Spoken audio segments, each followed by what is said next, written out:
Good morning, YouTube. It's just a fantastic day today in Texas. I can't believe the weather. It's just perfect temperature, around 60 degrees this morning.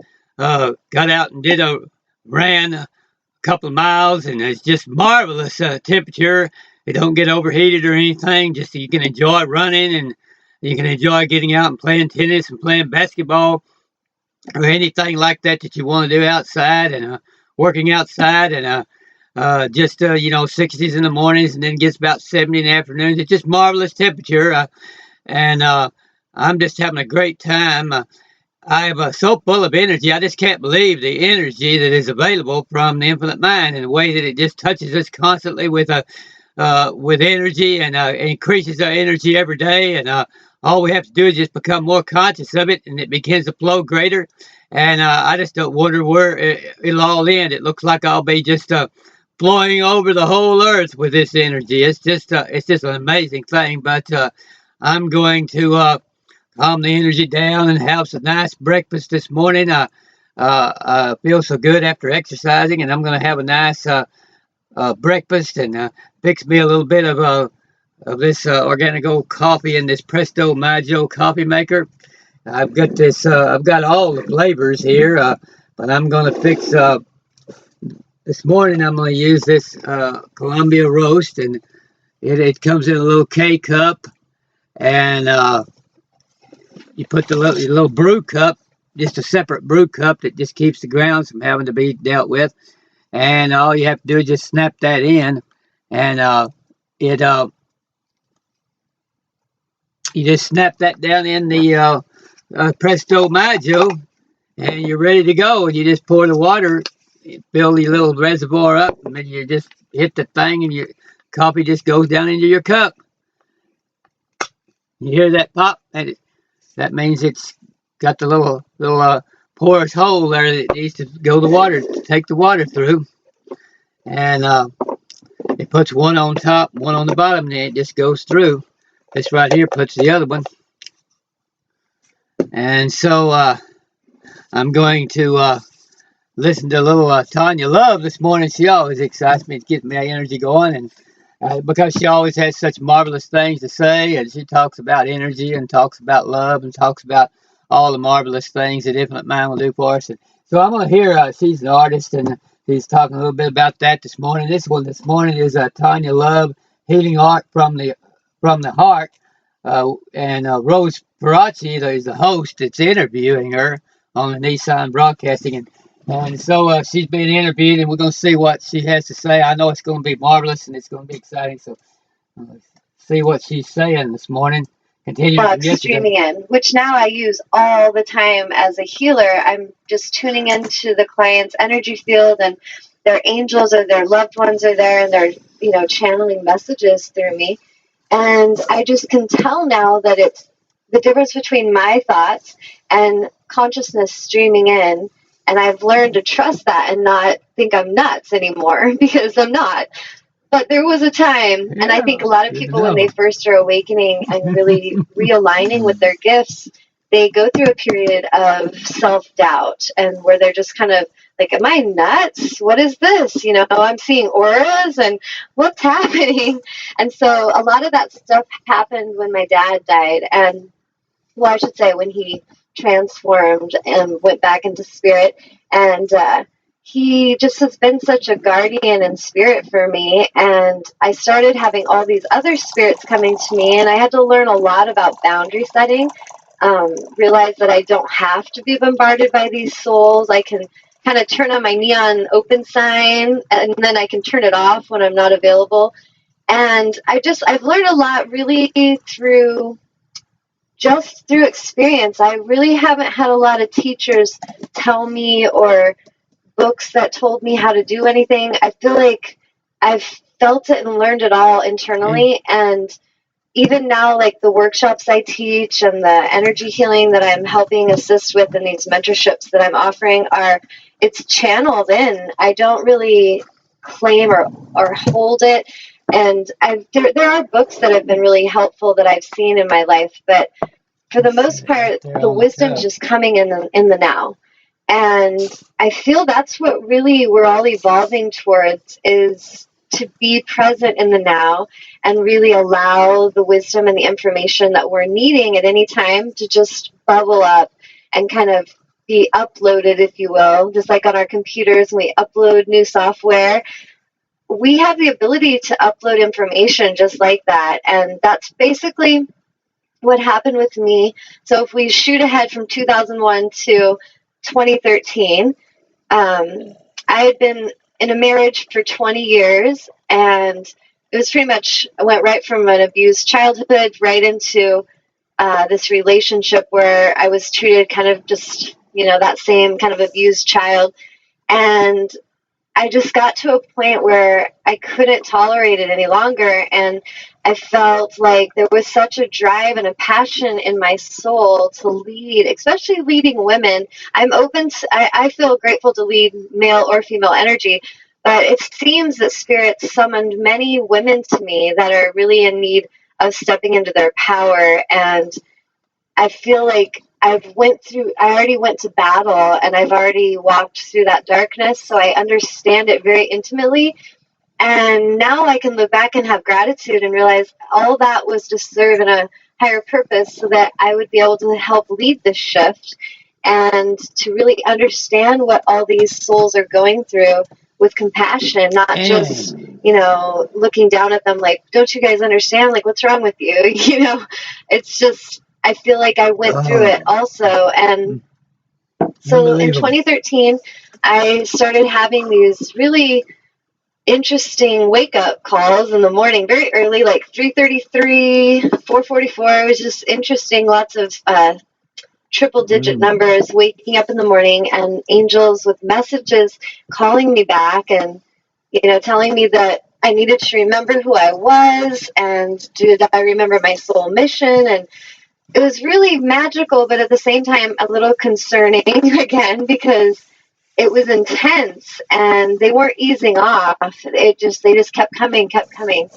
And I basically did a shamanic journey where I was also told I connected with Earth Mother, and I was reminded of my soul mission, that I was here to assist in leading a shift and leading my tribe in the awakening of consciousness. And when I came out of that shamanic journey, you could just think, oh, it's just your imagination. That was just kind of a weird thing that happened. But I love leading shamanic journeys now because they are so powerful when we're connecting to those unconscious places that we're not really paying attention to a lot of times. There's power there. And when we tune in and we connect and listen, it can really lead amazing shifts in our physical so-called reality. And so after that journey, I basically came back and I had this even stronger passion to lead the shift. And I just felt a confidence that I didn't understand where it was even coming from, but it was just confidence, I would call it. And I started really connecting with Archangel Ariel. She was really powerful in my shift. I've been with Michael my whole life. He's been like my best friend. And all of a sudden, Ariel introduced herself to me, and I realized years ago she was in my life as well. I just wasn't getting the signs and figuring it out. But when she came through, it was just like the lioness of God was in me, and I just felt this, I couldn't be silent any longer. It was time to let the world hear my roar. And I felt led to lead an angel gathering. That was a public event. I was told that it was important for me to lead this and that there were earth angels that needed to see one of their own and understand that, they weren't alone. And I was basically there to encourage them as a human earth angel, to show them that it was safe to come out. It was safe to come back out of the shadow. And I kind of look at it like Star Wars, how, and I don't know if you've seen Star Wars, but like where the Jedi have to go into hiding for a while because the darkness is basically wanting to destroy them. Mm-hmm. And I feel that that's similar to what's happened with a lot of the earth angels. Like, there's been so much darkness and control and power struggles on this planet for thousands of years. And we're at this place where there's many souls that have come to the planet at this time to lead this shift. And we have to like clear our stuff. We have to clear all the past fear. Many of us have been killed before for, you know, standing in our power and for doing what our souls felt led to do. And in this life, I feel that we're really being encouraged to clear that fear so that we can lead with power and courage.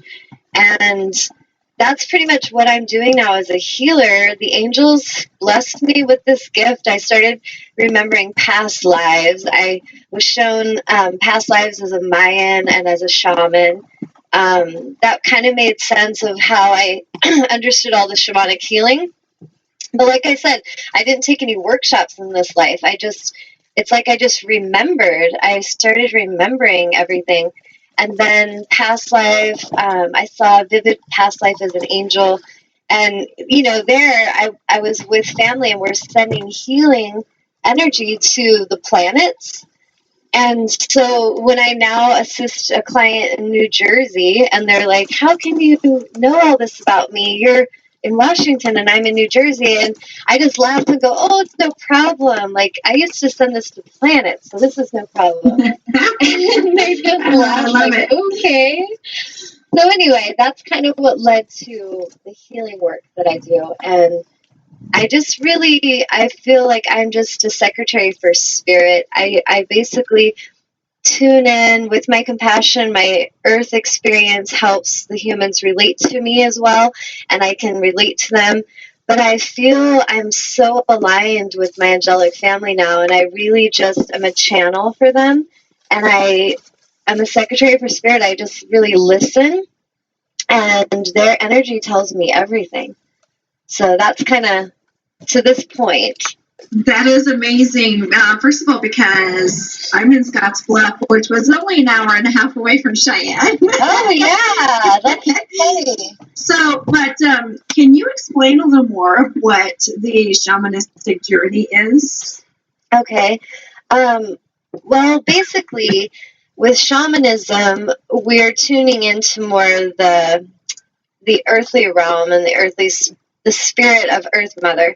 And many shamanic practices are, you know, to help us connect to the earth itself and to the animal spirits and the plant spirits. So there's just a deep reverence for the earth, I would say, is a big part of shamanism.